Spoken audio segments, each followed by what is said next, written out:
maka perempuan itu kalah pasukan, suku, kampung, kalah perang, maka dia menjadi budak.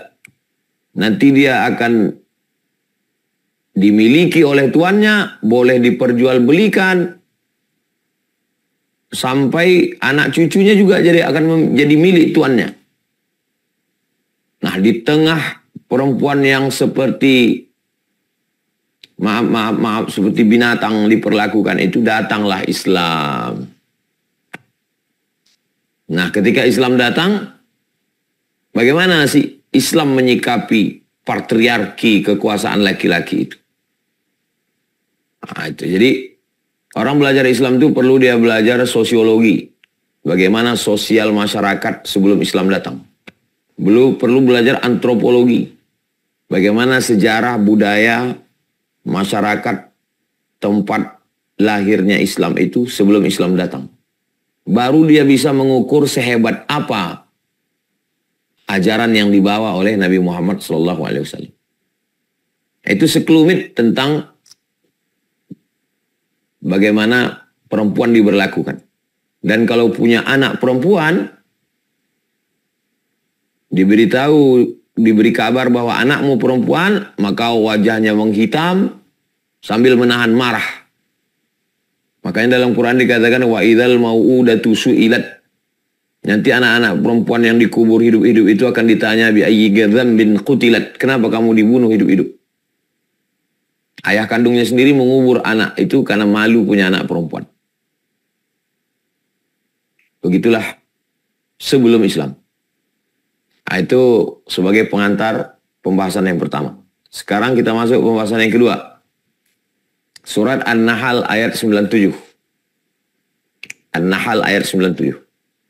Man amila salihan, siapa yang beramal saleh, min zakarin, laki-laki, au unsa, perempuan, wa huwa mu'minun, dia beriman, falanuhyiyannahu hayatan thayyibah, kami akan berikan dia kehidupan yang baik.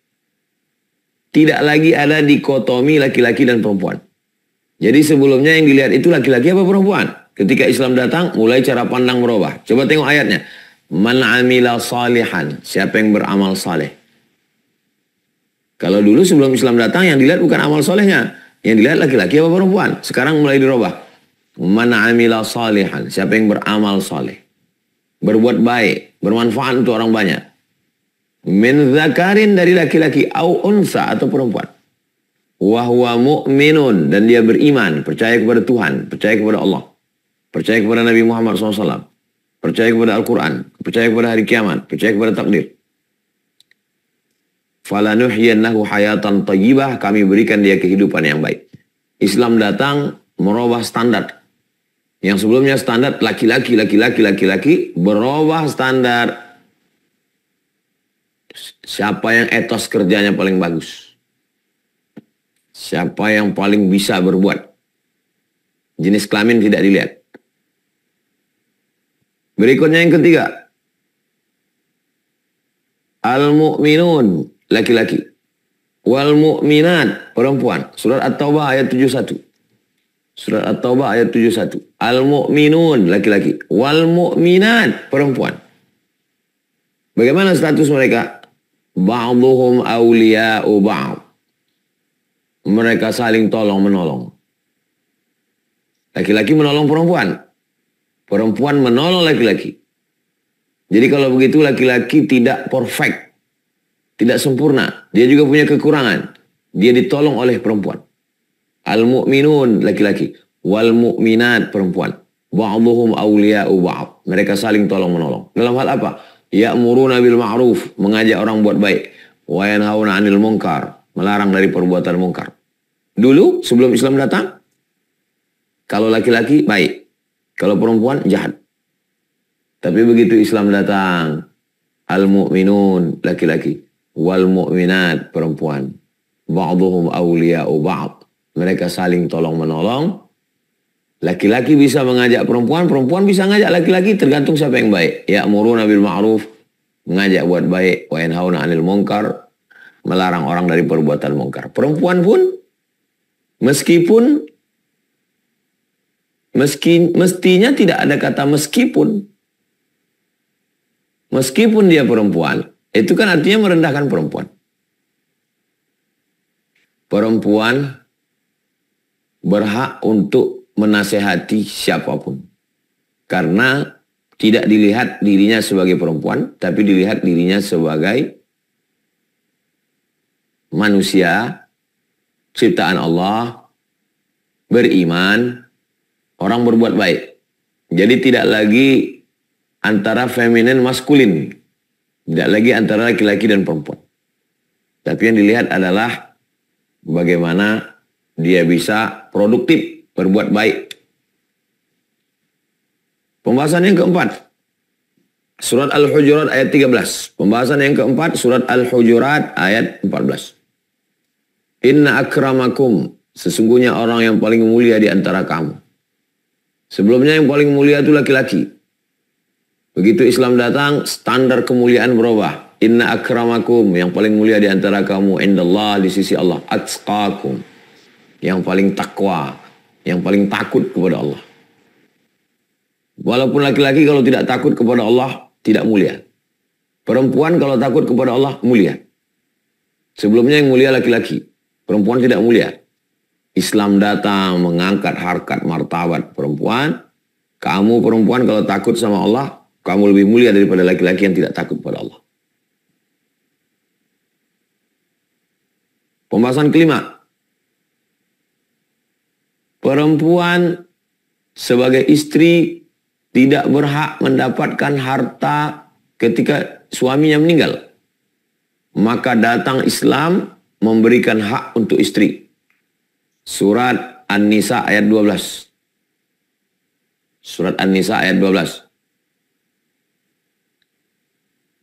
Walahunna rubu'u illam yakul lakum walad. Istri mendapat 1/4 dari harta suami kalau tidak ada anak. Fa in kana lakum waladun falahunna thumunu. Kalau ada anak, maka istri dapat 1/8. Jadi kalau hartanya 1 miliar, dia dapat 1/8. 125 juta. Yang sebelumnya dia tidak dapat apa-apa. Islam memberikan hak untuk dia dari harta suaminya. Itu kalau posisi dia sebagai istri. Bagaimana posisi dia kalau sebagai anak? Atau saudara laki-laki yang tidak punya anak? Pembahasan yang keenam. Surat An-Nisa ayat 11. Lidzakari mithlu hadzil unsayain. Laki-laki mendapat 2 kali bagian perempuan. Laki-laki mendapat 2 kali bagian perempuan. Jadi kalau laki-laki perempuan dapat 25, laki-laki dapat 50. Nah, itu kan bukti patriarki. Jadi kalau begitu Islam patriarki, kenapa laki-laki dapat 50, perempuan kok 25? Sebelumnya perempuan nggak dapat sama sekali. Iya, tapi perempuan kok dapat 25, mestinya perempuan dapat 50 juga dong. Laki-laki 50, perempuan 50. Kenapa laki-laki dapat 50? Ada 3 yang ditanggung oleh laki-laki. Yang pertama, nafkah keluarga. Yang kedua, biaya mahar pernikahan.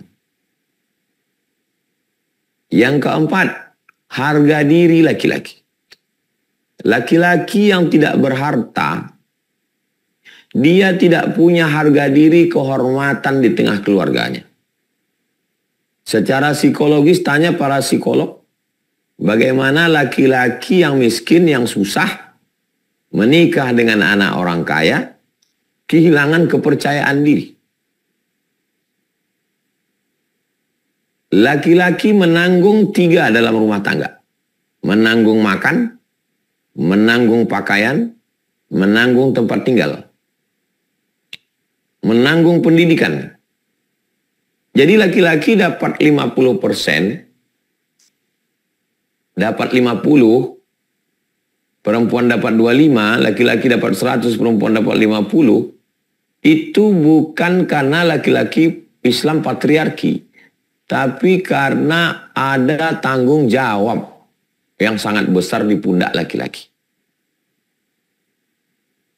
Misalkan suami, laki-laki, istri, sama-sama punya gaji 1 bulan total 5 juta misal. Suami dapat 5 juta, istri dapat 5 juta. Misal. Apa beda gaji istri sama gaji suami?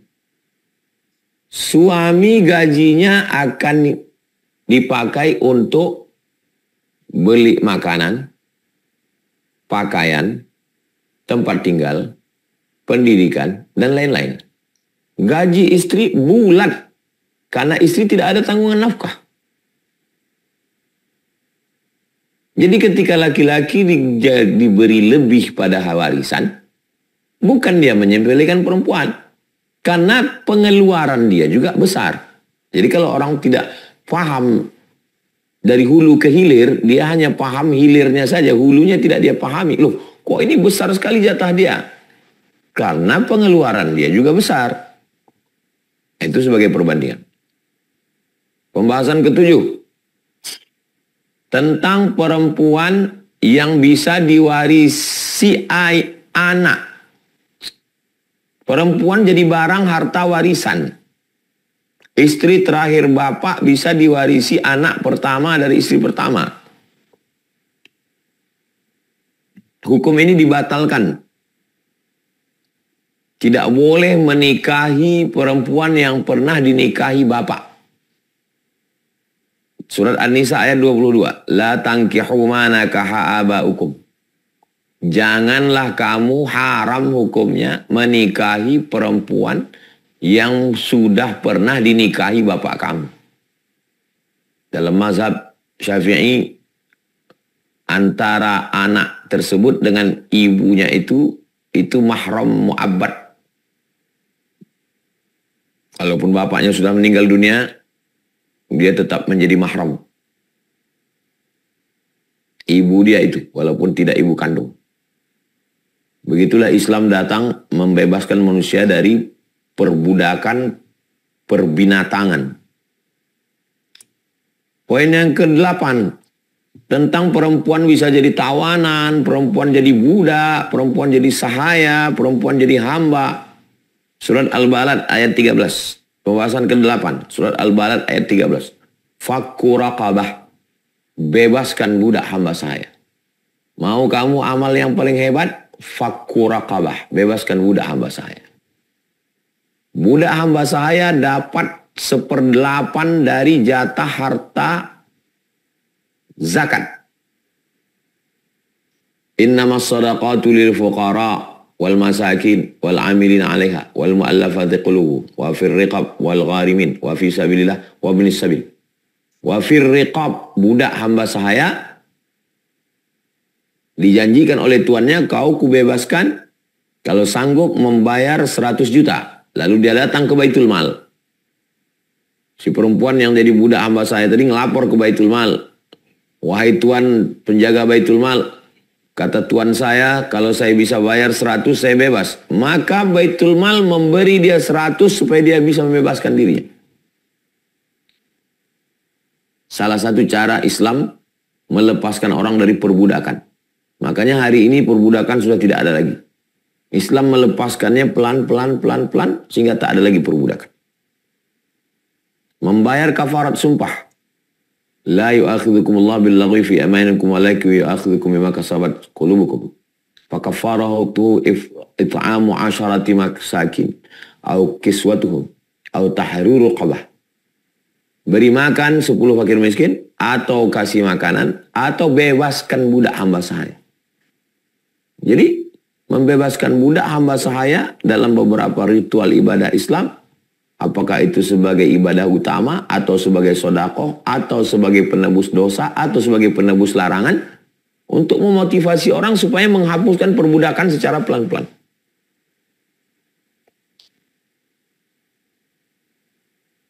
Ke-9, tentang malu punya anak perempuan. Punya anak perempuan malu, memalukan. Maka diangkat derajat anak perempuan oleh Nabi Muhammad SAW. Man ala thalatha banatin. Siapa yang membesarkan, merawat, menjaga 3 anak perempuan.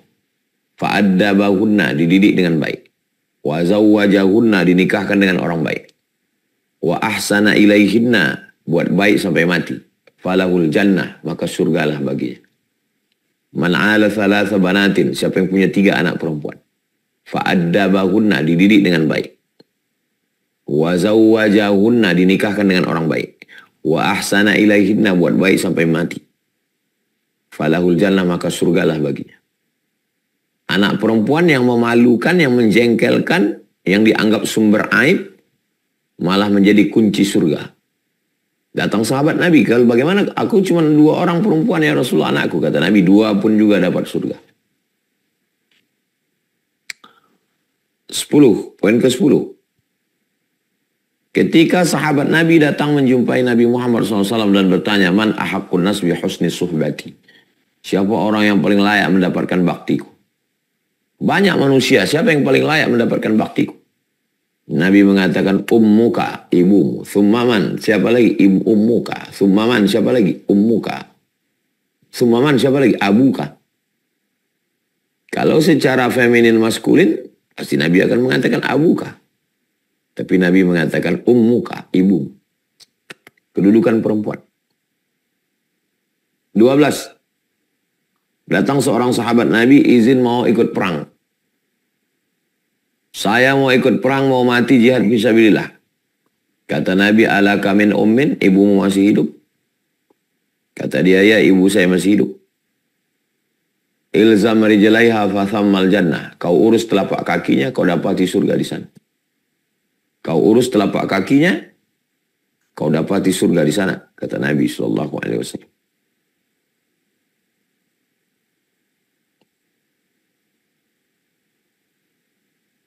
Jihad, perang, mati, hilang nyawa, hilang harta, berdarah. Ada yang lebih hebat lagi. Apa? Menjaga perempuan. Ibu. Ilzam rijlaiha. Kau urus telapak kaki, kau urus kakinya. Fathammal jannah. Kau dapati surga di sana. 12. Tentang seorang laki-laki yang tidak berjumpa dengan Nabi. Tapi Nabi mengatakan nanti kalau dia datang kemari, kamu minta doa sama dia, kamu doanya makbul. Minta ampun kepada Allah melalui mulut dia. Sahabat Nabi heran. Kami yang sahabat Nabi, hidup dengan Nabi, perang dengan Nabi, tidur dengan Nabi, sholat dengan Nabi. Kenapa doa dia makbul? Kata Nabi, nanti kalau dia datang minta doa sama dia. Siapa dia? Dia adalah Uwais Al-Qarni. Orang Yaman. Uwais Al-Qarni tidak termasuk sahabat Nabi karena tidak pernah jumpa dengan Nabi walaupun hidup sezaman dengan Nabi. Kenapa dia tidak datang menemui Nabi? Karena dia menjaga ibunya. Perempuan. Memuliakan perempuan. 13. Ada satu hadis yang dianggap mendiskreditkan perempuan. Lan yufliha qaumun wallau amrahum imra'ah. Tidak akan berhasil, tidak akan sukses, tidak akan menang suatu bangsa kalau dipimpin perempuan. Suatu kaum, suatu bangsa, suatu umat tidak akan berhasil kalau dipimpin perempuan. Hadis ini hadis sahih. Tapi kronologis ayat namanya asbabun nuzul. Kronologis hadis namanya asbabul wurud. Sebab teks ini bisa keluar. Kenapa redaksi kalimat ini bisa tercetus dari mulut Nabi? Apa sebenarnya yang terjadi? Waktu itu ada 2 kerajaan besar. Satu kerajaan Persia, sekarang Iran. Satu kerajaan Romawi, Eropa. 2 kerajaan besar. Kerajaan Persia dipimpin oleh raja zalim, aniaya. Ketika dia mati digantikan oleh anaknya. Raja Persia Kisra. Gelarnya Shahin Shah. Raja diraja. Dialah raja segala raja. Shahin Shah. Tidak boleh membeli nama anak raja segala raja. Karena raja segala raja adalah Allah. Malikul Muluk. Ya malikal mulki, engkaulah raja segala raja, itu Allah Ta'ala. Ketika Shah Kisra mati, diangkat anak perempuannya yang tidak punya kepakaran keahlian politik. Anaknya ini tidak punya kapasitas sama sekali, tidak punya kemampuan sama sekali di bidang politik. Tapi situasi politik mesti mengangkat dia, melantik dia menjadi pengganti bapaknya. Nama anaknya Buran. Berita pelantikan Buran ini sampai ke Madinah. Lalu disampaikan ke Nabi, ya Rasulullah, Raja Persia Kisra sudah mati. Dan anaknya sekarang Buran dilantik. Maka keluarlah ucapan Nabi itu. Lan yufliha qaumun wallau amrahum imra'ah, kata Nabi. Maksud ucapan Nabi itu adalah Persia tidak menang. Persia tidak akan berhasil kalau dipimpin perempuan seperti si Buran yang tidak punya keahlian politik itu. Itu maksudnya. Adapun perempuan yang punya kemampuan, perempuan yang punya keahlian, lalu dia jadi pemimpin. Pemimpin yang tidak absolut. Pemimpin yang bisa di-impeachment. Pemimpin yang bisa disidang DPR MPR. Maka pemimpin yang bisa dicopot itu pemimpin yang bisa dimakzulkan, pemimpin yang bisa dilengserkan, itu boleh perempuan. Mana contohnya? Contohnya ketika Umar bin Khattab menjadi khalifah. Itu ada pemimpin di Madinah yang khusus mimpin polisi untuk meriksa pasar.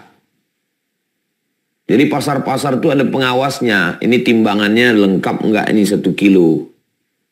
Pengawas potong ayam, pengawas harga pasar. Itu ada polisi khusus namanya wilayah Hisbah. Kepala polisinya itu namanya Ummu Syifa. Ummu Syifa itu perempuan.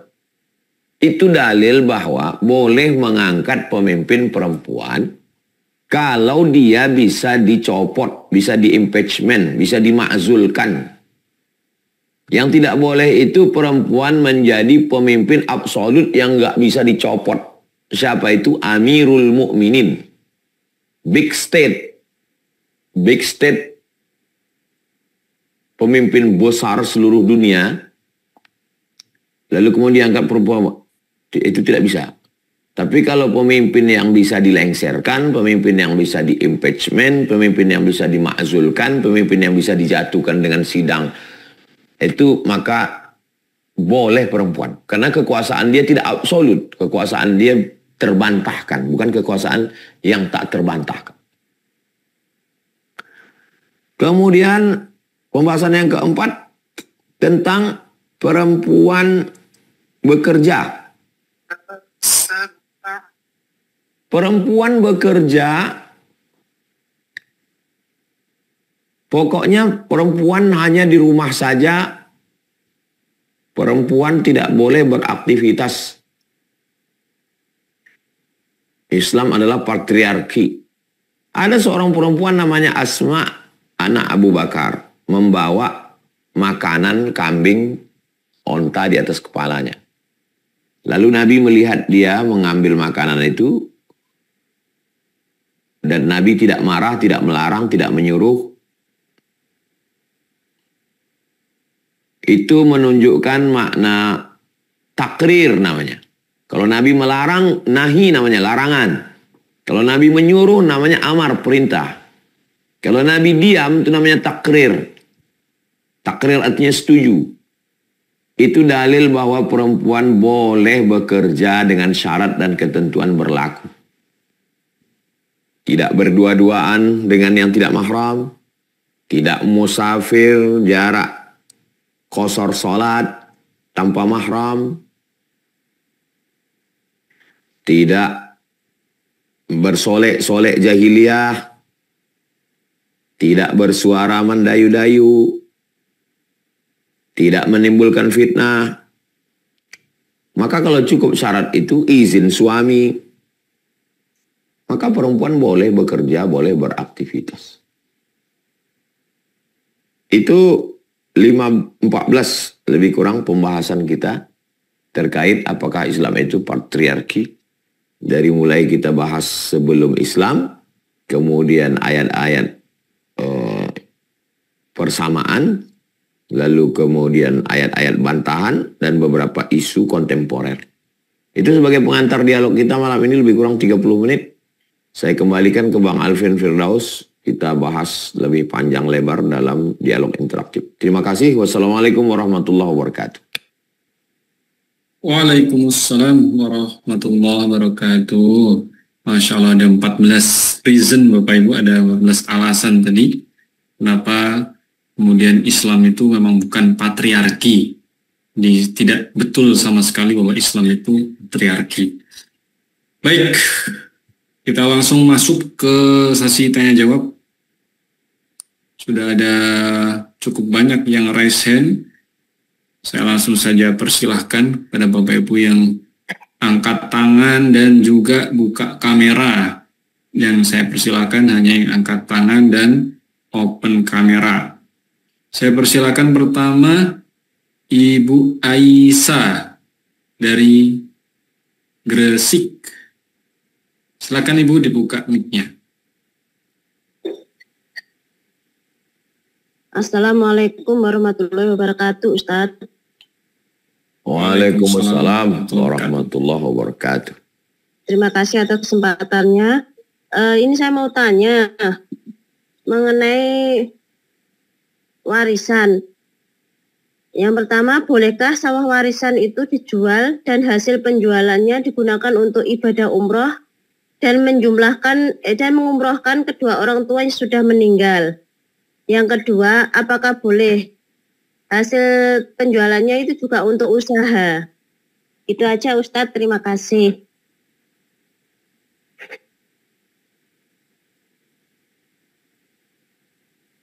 Harta berpindah dari satu tangan ke tangan orang lain dalam Islam itu mesti dengan cara yang benar. Ini harta Bang Alvin, milik Bang Alvin, berpindah ke tangan saya. Kenapa bisa berpindah? Pertama, karena saya beli. Saya beli ini Bang Alvin dengan harga 10.000 tunai. Berarti sekarang milik saya. Yang kedua, saya pinjam. Saya pinjam ini Bang Alvin, nanti saya pulangkan. Pinjam. Yang ketiga, boleh jadi dia jadi bahan gadai. Bang Alvin pinjam duit saya, tapi sebagai barang jaminannya barang ini. Berarti dia sekarang di tangan saya gadai. Nanti kalau dibayar, balik. Kalau nggak bayar, ini jadi milik saya. Lihat tanggalnya kapan. Lalu kemudian salah satu harta bisa berpindah itu adalah lewat warisan. Dibenarkan menurut agama Islam. Salah satu harta bisa berpindah itu adalah lewat warisan. Ketika harta berpindah lewat warisan, ayah saya meninggal, ibu saya meninggal, lalu kemudian saya sebagai anak laki-laki, menurut hukum faraid waris memang milik saya. Sekarang harta ini ya punya saya. Tidak lagi dilihat masa lalunya, apakah dia warisan. Pokoknya sekarang nama saya. Segera saya robah ke BPN, Badan Pertanahan Nasional, kalau dia tanah, bahwa namanya nama saya. Udah punya saya. Setelah dia menjadi milik saya, lalu kemudian saya jual. Tanah tadi saya jual, laku 100 juta. Saya pergi umroh 30 juta, masih ada 70. Saya buka usaha. Saya beli sepeda motor. Ya saya tidak melanggar apapun. Lalu kenapa ada di tengah masyarakat kita harta warisan jangan dijual, pantang. Itu sebetulnya mengajarkan anak-anak kita supaya jangan mudah menjual harta yang tidak keluar dengan keringat. Jadi mesti kita jelaskan ini antara hukum fikih ya. Kalau hukum fikih, iya tanah-tanah saya dapat dari bapak saya, Mau saya jual, mau saya pakai umroh, mau itu terserah saya. Secara fikih. Tapi dibalik tradisi omongan di tengah masyarakat kita atau orang tua kita. Jangan jual warisan, pantang, nanti begitu, begini, nanti. Itu sebenarnya mengajarkan, bahkan di beberapa suku, seorang ayah mengatakan, kamu sudah kusekolahkan, aku nggak ada meninggalkan warisan. Supaya anak ini berkeringat. Supaya jangan sampai bapaknya tuan tanah, anaknya tukang jual tanah. Itu sebetulnya pesan. Saya pun tidak setuju kalau anak-anak saya setelah saya mati malah taunya cuma jual. Nah, jadi kalau bisa, apa yang kami lakukan sebetulnya beberapa hari yang lalu meresmikan rumah Quran. Ustadz Tatang Yudiansah beserta keluarga mewakafkan tanah hasil warisan dari ayah ibu mereka menjadi rumah Quran. Itu sebetulnya action nyata supaya jangan jual warisan. Itu maksudnya. Kalau bisa, ya buatkan rumah Quran. Tapi setelah dibagi dulu, lalu kemudian tahu pembagiannya berapa, ya udah kita sepakat aja ini kita wakafkan. Kalau ada yang nggak setuju, ya bagi uang dia. Karena itu hak milik dia. Wakaf nggak bisa kita paksakan. Tapi kalau memang hartanya banyak, dan dia untuk apa banyak-banyak, saya mau jual.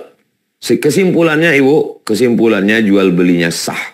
Dan uangnya boleh untuk umroh, boleh untuk usaha, boleh untuk beli mobil, boleh untuk beli rumah, dan seterusnya. Demikian. Wallahu a'lam bishawab. Ya, terima kasih Ustaz. Baik, saya persilakan berikutnya Bapak E.F. Saripudin. Assalamualaikum warahmatullahi wabarakatuh. Waalaikumsalam warahmatullahi. Semoga Ustadz dan keluarga Bang Alvin serta semua tim senantiasa dalam keadaan sehat walafiat. Amin. Ya Rabbal Alamin. Subhanahu wa ta'ala. Ustadz, saya mau tanya, di dalam sujud terakhir ketika kita Qiyamul Lail, sholat tahajud, saya itu waktu kecil diajarkan doa, salah satunya itu, saya sampai sekarang tuh belum menemukan hadisnya, tapi ketika sekolah di madrasah waktu kecil itu diajarkan dengan doa, salah satunya, Allahumma gfir li ummati Muhammadin, warhamhum rahmatan amatan, robbik firli wali walidayya, warhamhuma kama robbayani shoghiro. Apakah doa itu diperbolehkan Ustadz di dalam sujud terakhir kita, kan itu mendoakan seluruh umat Rasulullah dan orang tua kita.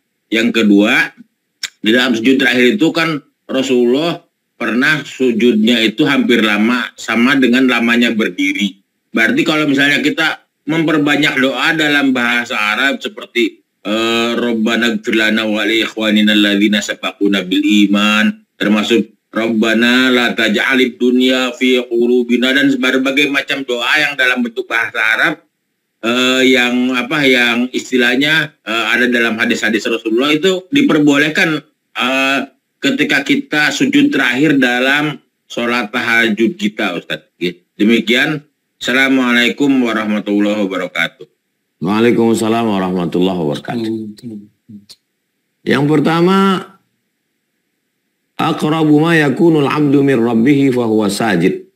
Seorang hamba paling dekat dengan Allah ketika dia bersujud. Fa aktsiru fihi du'a, maka perbanyaklah doa. Seorang hamba paling dekat dengan Allah ketika dia sedang bersujud, maka perbanyaklah doa. Itulah dalil memperpanjang doa dalam sujud terakhir. Hadis ini hadis sahih, ada dalam sahih Muslim. Yang kedua, apa doa yang dibaca?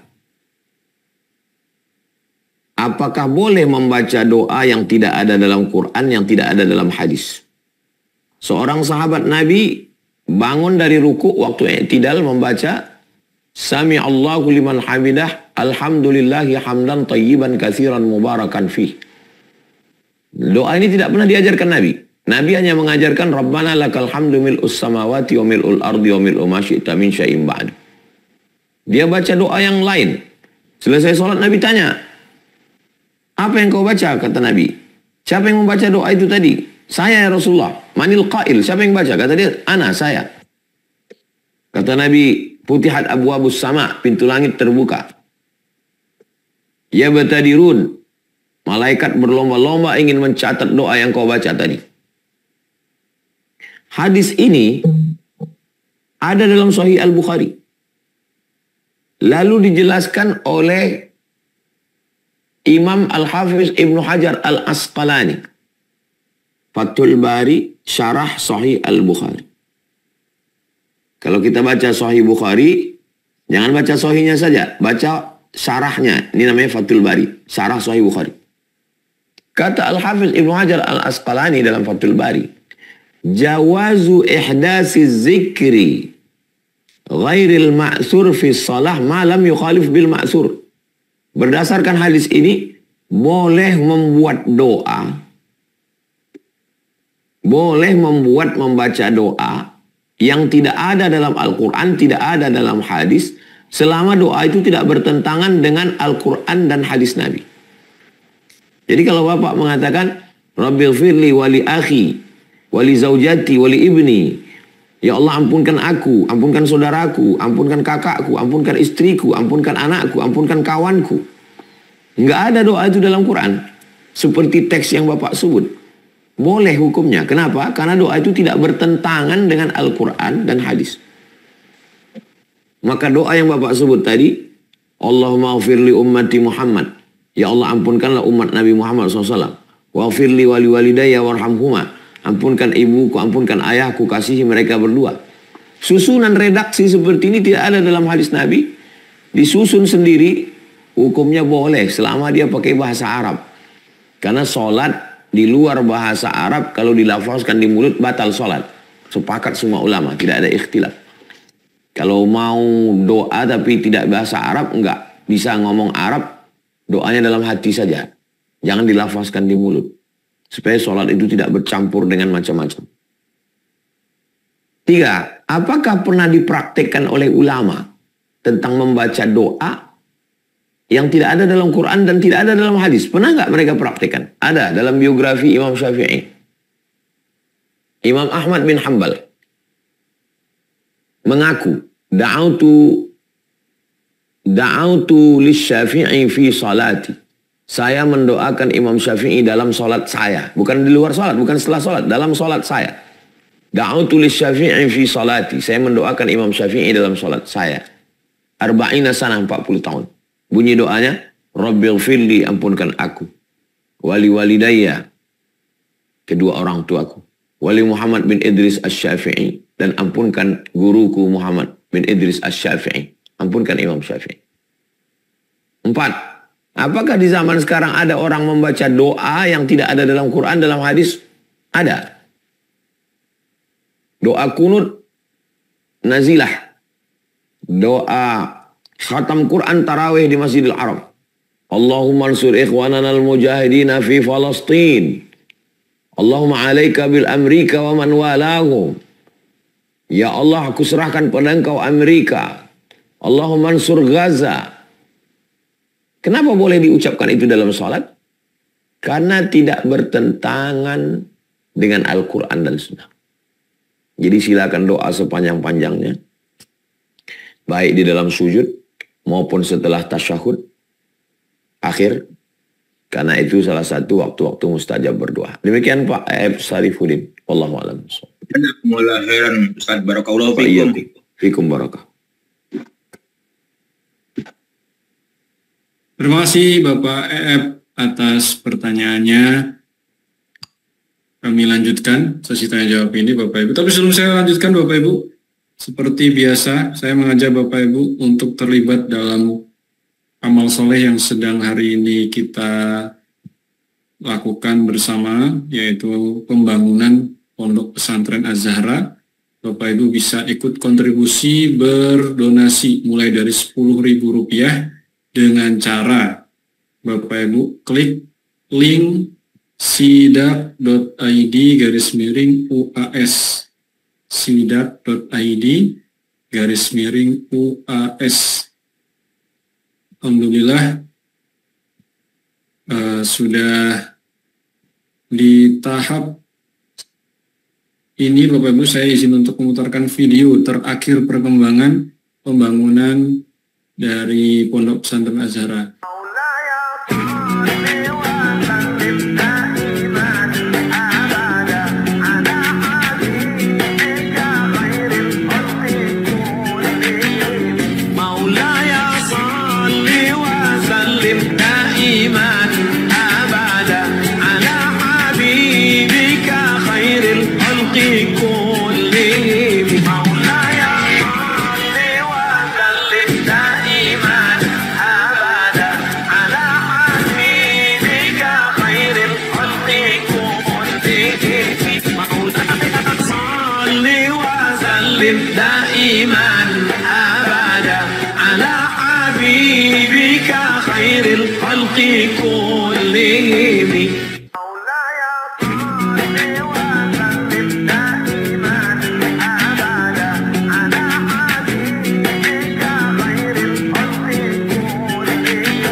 Nah itu dia Bapak Ibu progres terakhir dari pembangunan pondok pesantren. Ya Bapak Ibu yang ingin berkontribusi, ikut berdonasi, berapapun nominalnya, bisa langsung klik link yang sudah saya bagikan di kolom komentar sidak.id/UAS. Ya begitu. Oke, saya langsung lanjutkan ke penanya berikutnya. Masya Allah, masih sangat banyak. Saya lanjutkan berikutnya untuk Ibu Eni dari Bandung. Ya, Ibu sudah dibuka mic-nya, langsung sampaikan pertanyaannya. Assalamualaikum warahmatullahi wabarakatuh. Alhamdulillah, Masya Allah, tabarakallah bisa bertanya langsung kepada Profesor Ustadz Abdul Somad. Sepertinya saya mimpi. Ini Pak Prof Ustadz, mau saya tanya. Oh udah ada suaranya Pak. Mas Sudah Ibu, silakan Ibu. Ingin saya tanyakan pertama tentang waris ya. Waris orang tua atau mertua saya punya harta warisan 2 buah sertifikat, dan sebelum beliau meninggal, sertifikatnya diatasnamakan ke suami saya. Jadi dua tempat itu, 2 sertifikat itu atas nama suami saya. Tapi itu hartanya milik orang tua. Nah, yang ingin saya tanyakan ada 2. Yang pertama, bagaimana proses membagikan warisnya? Apakah itu harus hibah dulu atau apa? Apakah harus dengan harus dengan melalui proses hukum atau cukup dengan keluarga saja? Yang kedua, itu dari 7 anak, 3 perempuan, 4 laki-laki, ada 1 anak perempuan yang ngotot ingin dibagi ingin mempunyai lebih dari 1/3 dari harta itu. Karena dulu katanya Bapak pernah mengatakan dia mau dikasih itu. Tapi kan tidak ada hukum yang kuat gitu. Sehingga saudara yang lain yang 6 orang itu tidak setuju. Ya, semua saudara sepakat itu harta orang tua ya diwariskan saja. Bahkan inginnya dibagi rata. Nah, bagaimana penyelesaiannya? Karena yang 1 orang ngotot itu tidak mau terus menerus bersikukuh, walaupun yang 6 orang sudah menyetujui pembagian oleh suami dengan pembagian yang sangat bijaksana. Nah, itu saja yang saya ingin tanyakan, bagaimana penyelesaian jalan keluarnya. Terima kasih. Jazakallah khairan, Pak Ustadz. Yang pertama, dalam masalah harta mesti suuzon. Saya ulang sekali lagi. Yang pertama, dalam masalah harta mesti suuzon, tidak boleh husnuzon. Kenapa terjadi konflik? Karena kita husnuzon dalam masalah harta. Jadi dibuat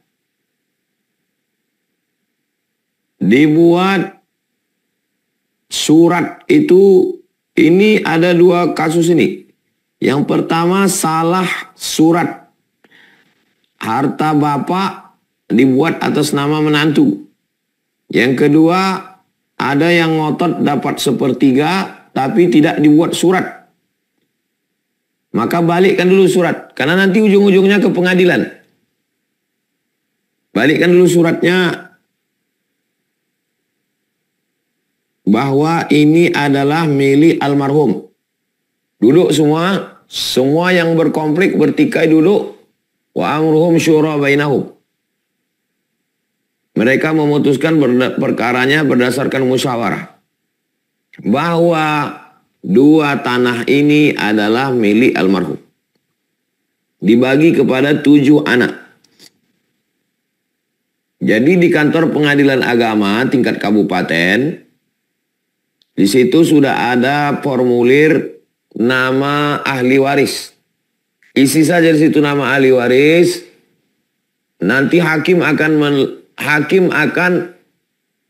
menetapkan dia dapat berapa. Cucu pun mau masukkan situ cucu. Nanti hakim akan mengatakan cucu ini mahjub, cucu nggak dapat karena ada anak laki-laki. Mantu pun mau dimasukkan situ bisa, masuk mantu. Nanti hakim akan mencoret, mantu nggak dapat karena tidak ada nasab. Lalu nama-nama yang sudah diberikan hakim itu dibagilah berdasarkan keputusan hakim pengadilan. Adapun yang ngotot minta 1/3 karena dia dulu pernah dijanjikan, nanti dia suruh tuntut ke pengadilan. Kamu mau ngotot? Ya, pergi ngotot ke pengadilan. Kita berdasarkan hitam atas putih. Negaranya negara hukum. Adapun tentang masalah ingin bagi rata,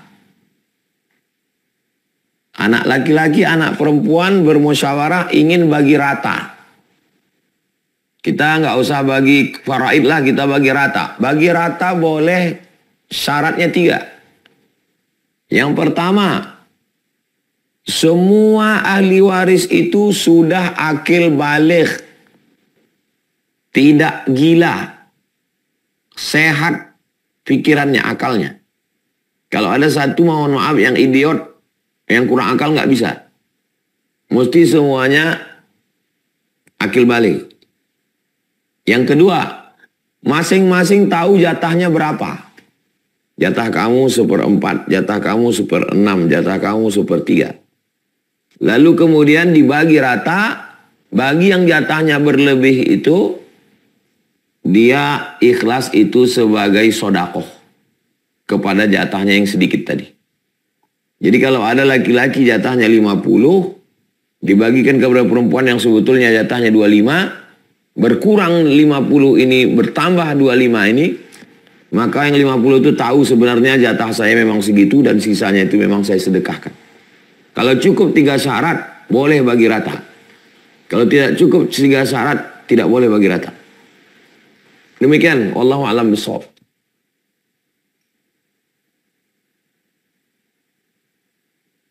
Baik, terakhir ya Bapak Ibu, masih ada satu pertanyaan lagi untuk terakhir jamaah.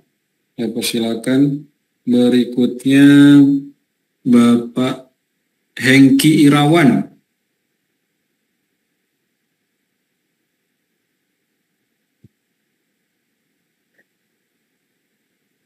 Silakan Bapak, dibuka mic-nya. Sudah? Sudah. Bisa langsung. Ya. Assalamualaikum warahmatullahi wabarakatuh. Waalaikumsalam. Yang kami muliakan, syukron Ustaz, atas waktunya. Saya ingin mendapat penguatan dari Tuan Guru soal kita ustadz-ustadz yang mengisi kajian-kajian mingguan, majelis taklim, isi ceramah-ceramah. Karena terbesit di hati soal kadang kita diberi honor, diberi infak gitu. Ada semacam satu sisi kadang kita berpikir berasa ilmu ini kurang berkah dengan bayaran seperti itu gitu. Tapi di sisi lain kadang kita menolak itu pengurus atau jamaah kita juga merasa tidak enak dengan penolakan kita. Jadi mohon penguatan dari Tuan Guru, apakah ya amplop-amplop seperti itu rasanya berkah untuk kita ustadz-ustadz yang mungkin menyampaikan kajian-kajian untuk jamaah kita, majelis taklim, seperti itu Tuan Guru. Terima kasih sebelumnya. Assalamualaikum warahmatullahi wabarakatuh.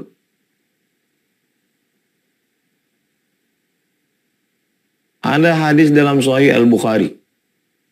Hadis dalam Sahih Bukhari. Anna jama'atan min ashabi Rasulillah sallallahu alaihi wasallam, sekelompok sahabat Nabi, nazalu bihayyin min ahya'il Arab. Sekelompok sahabat Nabi dalam satu musafir perjalanan berhenti di satu kawasan orang Arab. Faludigha sayyiduhum, lalu kepala sukunya kena sengatan binatang berbisa. Faqara'a alaihi ahadus sahaba al-Quran. Lalu salah seorang sahabat membacakan ayat Quran. Fasyafahullah. Lalu Allah memberikan kesembuhan. Wa akhadhu ala dhalika ajran. Mereka mengambil upah. Wa akhbaru bihin Nabi. Mereka ambil upah itu, mereka pulang ke Madinah, mereka ceritakan ke Nabi SAW. Faqala lahum. Lalu Nabi berkata, Inna ahaqqu ma akhadhtum alaihi ajran kitab Allah. Upah yang paling layak kamu ambil adalah dari kitab Allah. Makna kalimat itu artinya, kata Nabi, enggak apa-apa kalian ambil upah dari membacakan ayat kepada kepala suku yang kena sengatan binatang berbisa tadi. Qalal ulama, itu hadisnya. Sekarang apa pendapat ulama tentang ini? Qalal ulama, para ulama ahli sunnah wal jamaah menjawab, wal ibratu bi umumil lafzi. Yang diambil pelajarannya adalah dari lafaznya yang bersifat umum, bukan dari sebabnya yang bersifat khusus. Sebabnya di sini kan karena digigit binatang berbisa, karena kalajengking, karena ular. Tapi umumnya di situ kan mengambil upah. Bal qala ba'du ahli ilmi inna 'ala sultan al-muslim an yufrid liman yatafarragh li ta'limin nas wa fatwahu. Bahkan ulil amri, pemimpin, sultan, raja, presiden, gubernur, bupati mengkhususkan APBN, APBD khusus untuk khatib, untuk da'i, untuk kiai, untuk ustadz, untuk guru ngaji, khusus untuk itu. Nah, yang tidak boleh itu adalah mematok. Dipatoknya. Saya sampai hari ini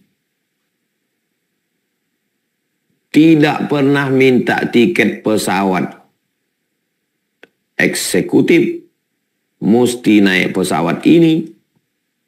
Pulang kemarin dari Madura, saya ditanya sama Kiai, kenapa nggak mau pakai pesawat eksekutif? Tim nggak mau jawab, saya jawab. Karena nggak mau jawab, jadi saya jawab.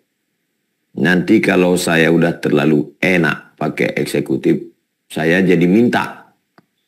Jadi saya jangan enakkan diri saya tak mau manjakan diri saya. Nanti kalau udah enak, terasa enak 2-3 kali, saya nggak mau lagi duduk di belakang sempit-sempit. Kiainya ngangguk. Oh gitu. Nah, jadi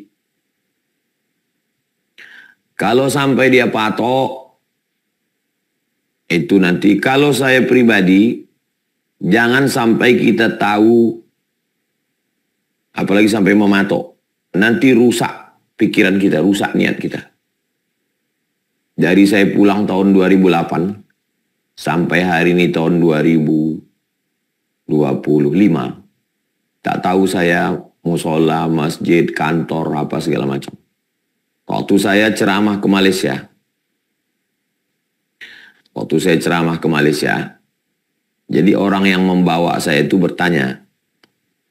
Dia tanya, tadi tempat yang Ustadz ceramah itu sudah mentransfer. Saya jawab, sudah, saya bilang. Habis itu, besok ditanya lagi. Tempat yang sana itu, ada dia mengirim Ustadz. Saya bilang, ada, saya bilang. Kemudian setelah berapa hari, dia datang minta maaf. Maafkan saya Pak Ustadz. Kenapa saya bilang? Karena orang-orang yang itu tidak ada mentransfer. Kenapa Ustadz jawab? Sudah. Karena saya tidak punya transfer banking. Saya nggak tahu orang mentransfer atau tidak. Tak tahu saya, tak ada laporan ke saya karena saya tidak transfer banking. Tak tahu saya orang mentransfer atau tidak. Mau dia kirim atau tidak saya tak tahu. Karena Bapak nanya, mau nanya, ya saya jawab, udah biar cepat selesai. Maafkan saya Pak Ustadz. Tak masalah saya bilang. Nah, jadi kalau ada orang mengasih, maka sama seperti kepala suku tadi memberikan upah rukyah. Tapi kalau dia mematok, di situ baru dia kena. Demikian jawabannya, bukan dari saya, dari maka imam Masjidil Haram itu digaji oleh raja. Imam Masjid Nabawi ada khusus anggaran negara untuk itu. Begitu juga di Indonesia ada namanya Masjid Raya untuk provinsi. Untuk kabupaten kota ada namanya Masjid Agung. Di masjid itu ada imamnya, ada khotibnya, ada penceramahnya. Memang ada alokasi dana untuk itu. Ya, jadi kalau orang mengasih, halal. Kalau dia tidak mau terima, ya terserah dia. Mau ditulisnya di amplop itu biar orang nggak tersinggung, tulisnya wakaf untuk pondok, ya terserah dia. Kalau dia terima, itu halal. Demikian, wallahu a'lam bishawab. Baik, alhamdulillahirrahmanirrahim. Masya Allah, tabarakallah. Kami ucapkan terima kasih kepada Tuan Guru Ustaz Abdul Somad malam hari ini sudah berkenan berbagi ilmu pada kita semuanya. Dan saya mohon maaf kepada Bapak Ibu, abang kakak semua yang sudah sangat antusias untuk belajar, antusias untuk bertanya, tapi belum dapat kesempatan. Ya, mudah-mudahan kita bisa kembali berjumpa di pekan depan. Terima kasih sekali lagi, jazakumullah khairan katsiran. Ustaz Abdul Somad dan teman-teman Bapak Ibu semuanya yang sudah hadir pada malam hari ini. Terakhir kita dengarkan mungkin dari Ustaz ada closing statement berkaitan dengan tema kita pada malam hari ini. Fadhil Ustaz. Kita wajib membela agama di tengah serangan dari kalangan liberal, komunis, ateis yang benci kepada Islam. Kita dihidupkan Allah di zaman ini karena menurut ilmu Allah kita memang layak untuk membela agama ini. Agama ini tidak perlu dibela karena pasti dibela Allah. Ya. Tapi Abu Bakar, Umar, Utsman, Ali, Thalhah, Zubair membela agama ini. Kenapa mereka dulu tidak berkata, nggak usahlah kita bela agama ini akan agama Allah. Kenapa berdarah-darah dulu mereka membela agama ini? Kita kan mengikut mereka. Kenapa kau mati-matian membela agama ini sampai diejek-ejek orang di medsos? Ya karena aku mengikut Nabi dan para sahabat Nabi. Tabi'in, ulama-ulama, mereka membela agama ini. Nah, membela tidak membabi buta. Kita jelaskan bagaimana kronologisnya, bagaimana sebelum Islam datang, Setelah kita jelaskan, manhajuna manhajul bayan. Metode kita hanya metode penjelasan. Kita tidak punya senjata untuk memaksa orang. Faman sya'a falyu'min, siapa yang mau percaya silakan. Waman sya'a falyakfur, siapa yang tidak mau percaya, ya apa boleh buat. Setelah kita jelaskan, kita doakan, Allahumma hdi qaumi fa innahum la ya'lamun. Ya Allah, berikan dia hidayah. Dia salah itu karena tidak tahu. Setelah kita kasih tahu, innama anta munzir, kau hanya pemberi peringatan, lasta alaihim bimusaitir, engkau tak punya kuasa untuk maksa mereka. Tidak hanya dalam masalah tuduhan Islam patriarki, dalam masalah banyak hal. Dalam masalah politik Islam, ekonomi Islam, kita jelaskan. Itulah yang dapat kita kaji malam ini. Mudah-mudahan bermanfaat. Terima kasih segala perhatian. Mohon maaf segala kekhilafan. Di akhir majelis, mari kita sama berdoa. Mudah-mudahan yang belum dapat hidayah, dapat hidayah. Yang sehat diberikan istiqomah. Yang sakit diberikan kesembuhan. Al-Hazihin Niyah Al-Fatihah. A'udzubillahi minasyaitonirrajim. Bismillahirrahmanirrahim. Alhamdulillah Rabbil Alamin. Ar-Rahmanirrahim. Maliki yaumiddin. Iyyaka na'budu wa iyyaka nasta'in. Shiratal mustaqim. Shiratal ladzina an'amta 'alaihim ghairil maghdubi 'alaihim waladdallin. Amin. Allahumma shalli 'ala sayyidina Muhammad wa 'ala ali sayyidina Muhammad. Assalamu alayka ya Rasulullah. Ya Rabbi bil Mustafa balligh maqasidana wa ighfir lana ma madha ya wasi'al karami.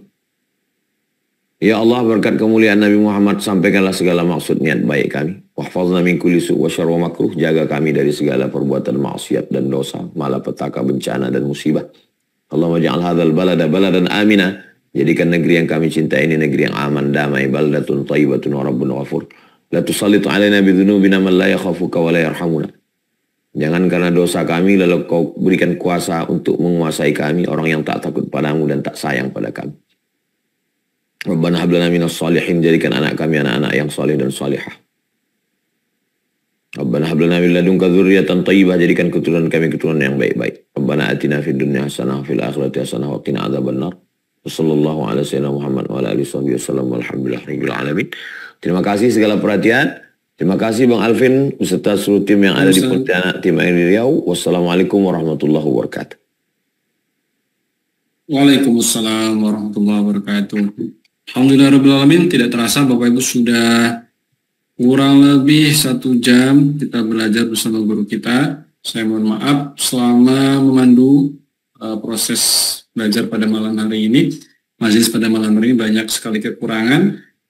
Saya pamit izin undur diri dan mudah-mudahan saya mendoakan kepada Bapak Ibu semuanya kita diistiqomahkan selalu, diberikan kemudahan, kelancaran dalam segala urusan kita. Dan pastinya semoga kita bisa dijumpakan lagi nanti di pekan berikutnya Bapak Ibu untuk belajar di Hijrah bersama UAS. Sekali lagi Bapak Ibu saya mohon maaf kalau ada yang benar datangnya dari Allah Subhanahu wa taala, yang salah datangnya dari kesilapan saya pribadi. Terima kasih. Kita cukupkan majelis kita dengan sama-sama membaca Alhamdulillahirabbil alamin dan doa kafaratul majlis. Subhanakallahumma bihamdika asyhadu an la ilaha illa anta astaghfiruka wa atubu ilaik. Terima kasih. Jumpa lagi di pekan depan. Kita tutup. Bapak Ibu, assalamualaikum warahmatullahi wabarakatuh. Saya izin pamit.